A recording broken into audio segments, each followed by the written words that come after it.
Hello there. Well, if you're watching this video, it means that you've probably just bought a DJI Mini 2 drone. Or you're maybe thinking about it. Or you're maybe thinking you want a drone but you're not quite sure what you should get. But let's suppose you have just bought one, or you're just about to buy one.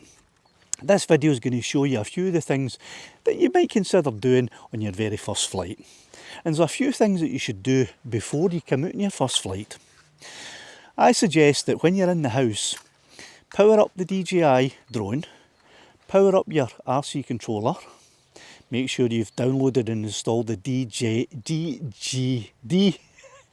make sure you've installed the DJI Fly app, and go ahead and update the Fly app, update the firmware in the drone, and update the firmware in the RC controller if you need to. I would also recommend that you do a compass calibration, a gimbal calibration, and an IMU calibration in the house before you come out. And probably the most important thing of all when you come out, don't forget to bring your SD card. I've had my drone 6 months and I've been out twice, about 20 miles away from home, powered everything up only to get the message, no SD card installed. Did I feel stupid? Yes, I did. So now I've got 2 cards. One stays in the drone and one stays in my bag. So that if I forget that I've left this one in the back of the computer, at least I've still got a spare backup in the bag. So once you've done all that things, you can pack up your batteries and your drone and all your gear and come out and you're out in the field. Here's some of the things that you can do when you take your very first flight.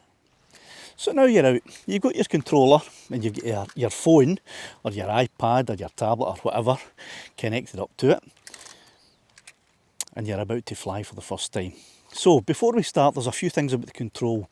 You can customise the controls so that the sticks do anything you like. I've actually changed the up and down stick so that when I pull back on the stick, the drone goes up, and when I push forward, it goes down. That's not the way it initially comes, and it was always counterintuitive to me to have it the other way around, because when I play games and I'm flying something, you pull back on the stick to gain altitude. So I made that wee change, and you can customise just about everything in the controller. It's very simple to do. So your first flight, what you want to do when you come out is you want to find an area that's open. There's no trees too close by, no power lines, no obstacles that are in the way, because you don't want to be crashing it within 2 minutes of taking off for the first time. I would also recommend that you learn straight away how to hand launch and hand land. It's very simple to do, and it will save you having to worry about, am I in a marshy area, a sandy area, a boggy area, taking a surface pad with you. You can just launch your hand wherever you are.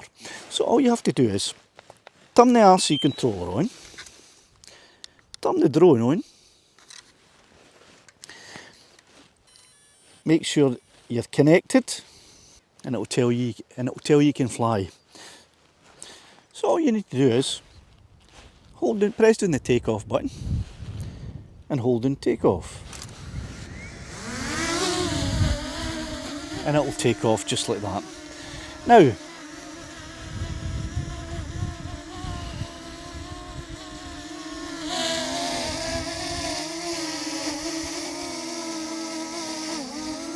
so here's the drone. It's very windy today, as you can see. It's getting blown about quite a bit.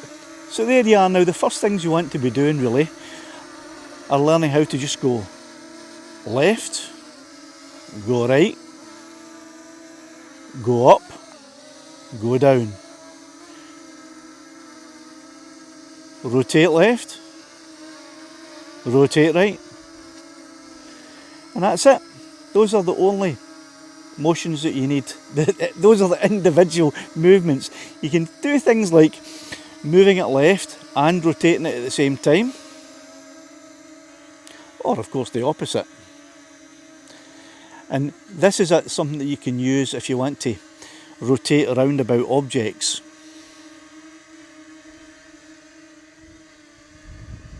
Like there you go, rotating around the camera. But once, and I'm rotating around myself, once you've been at it for a wee while, you'll get used to these. For the first 10 minutes or so, all you want to be doing really is back and forward, up and down, just getting used to it gently. You don't have to go too far. Turning it around and coming back.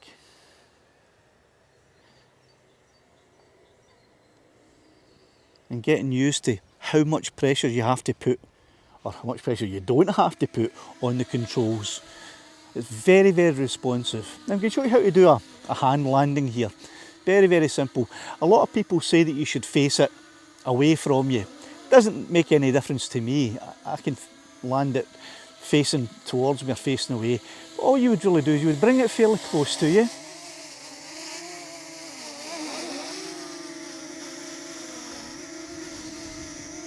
And I like to have it facing me when I'm doing it.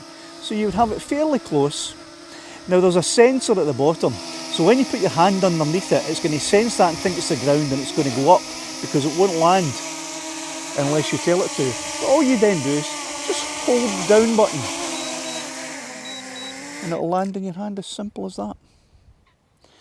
To take off again, click the take off button and hold the big take off button. And off it goes. Very simple, very responsive.